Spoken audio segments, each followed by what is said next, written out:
So if you've been watching my videos, you'll know that I've been restoring an older boat, and basically it had routed stringers, and I had to replace those, and I replaced the floor, and I put a different engine in it, and I finally gotten to the point where I'm doing some rewiring, and one of the problems my boat had was it had a faulty gas gauge, or at least I thought it was a faulty gas gauge. It ended up being a sending unit, and I'll tell you how I kind of figured that out was the last time I had this boat on the water, as the boat was bouncing around, sometimes my needle on my gas gauge would move, and then sometimes it would just get stuck, and it would stay at maybe half a tank, and then the next time I would fill it, it might not go to full, but as the boat would bounce around, it would move. So I had a sneaky suspicion it wasn't the gauge. I felt like maybe the float or something inside the gas tank was failing, maybe the little resistor pack that it rides.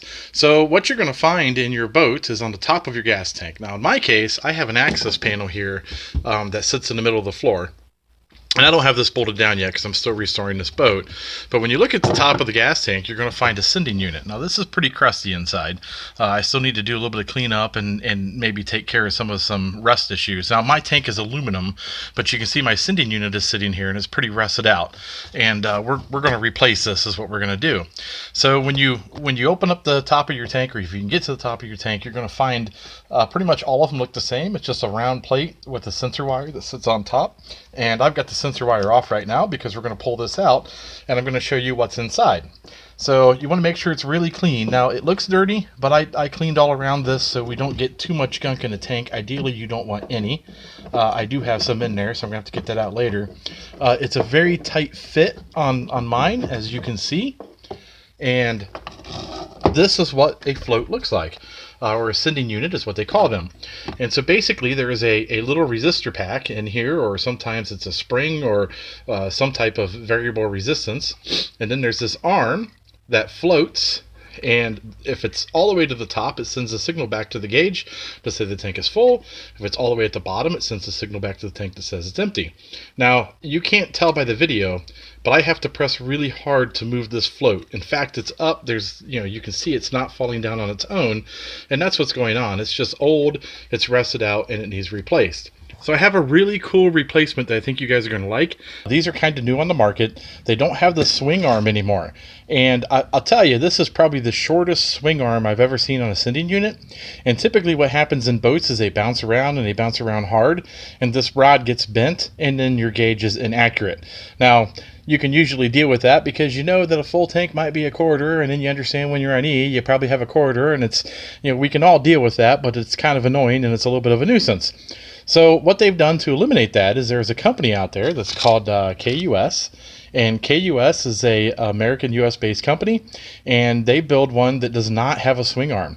And so basically how it works is there is no other moving parts on this other than this float here. And so this is completely stainless steel, so it will not rust out like our original sending unit. And it has magnets in this float. And as this float slides up and down, it trips internal switches in this shaft, and that's what feeds back to the gauge and tells what position this is in.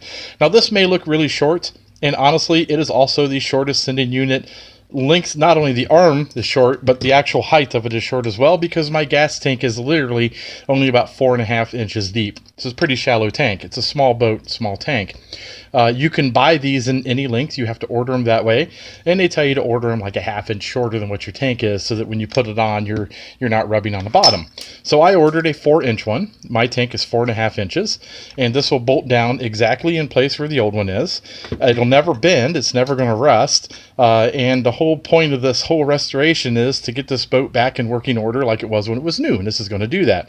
So I want to hook this up and show you how it works, and we'll actually test it out here on a workbench. So these gauges are actually pretty simple to hook up. If you look at the back, you're going to see some studs. And in my particular case, I have an I, which is typically ignition, or that's your hot wire. I have a G, which is going to be the ground. And then I have an S, which is going to be the sending unit, or the sensor wire, which is pretty simple. Now I have 12 volts coming in on a jump pack over here. And so basically I'm going to hook up my I, which is going to be my power. And then I'm going to hook up my ground, which is the G. Okay. And then we're going to take the sensor wire from the sending unit and we're going to hook it up to the S, because that's the sensor. And my sending unit also needs another ground. So we're just going to come right back to this ground to make that work. Okay. So now if we flip this gauge over and we take a look, we are showing that we are on empty. Okay. So here's the float in the sending unit. And if I pull it down a notch, you can see it goes down a notch. And as I slide this float up, you can see my gauge move. So there it goes. And now the slide's all the way at the top, or the float's all the way at the top, and my needle is full. So that's how we know this is working properly. Now, the downfall on this particular sensor is the old way was very analog. The dial moved very smoothly with the fluid. This is done in steps because it's literally passing different switches inside this tube. And the more I thought about it, I thought I'm okay with that, because at least I know that I have fuel in the tank, and I know just about how much fuel I have in the tank, and it serves its purpose very well. So that's all there is to a sending unit. They're pretty simple. You just bolt this back in. The kit comes with screws. It comes with a new gasket, so you don't have to worry about your rusted out screws. It has instructions to tell you how to hook the wiring up, although I've showed you it's pretty simple. I'll put a link in the description where you can buy this sending unit. I bought it on Amazon. You do have to measure your tank, but just do a little research on it. Take a look in the description. Hopefully this helps you out if you're having this kind of problem. If you like these types of videos on do-it-yourself and repair work, please like and subscribe so you can see more future videos that I may be doing.